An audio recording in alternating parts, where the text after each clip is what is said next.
Okay, so I teach at UVic. So last semester I was teaching second year geography students, and most of them are coming from a social science background. So they're looking for quantitative answers to things. They're looking for ways to explain the world that is numerical or positivist in nature and has like a true and a false answer to it. So I introduced the idea of geopoetics and geohumanities into the class and taught a lecture on that.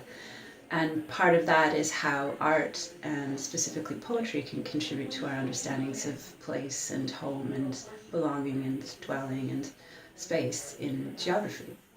And I brought in examples of landscape artists like Andy Goldsworthy, and then poets like Tim Lilburn, and other people who have talked about place but talked about it through a creative means. So a way of explaining the world that isn't quantitative; it's more qualitative. It has to do with an emotional connection to place and understanding of place. And I had a couple of students come up to me afterwards, and they were in tears, and one actually brought a photography book for me the next week and lent it to me and said, "This is how I understand place." And another chose to do a zine at the end of the semester for her final project rather than an essay, and so she did a creative project.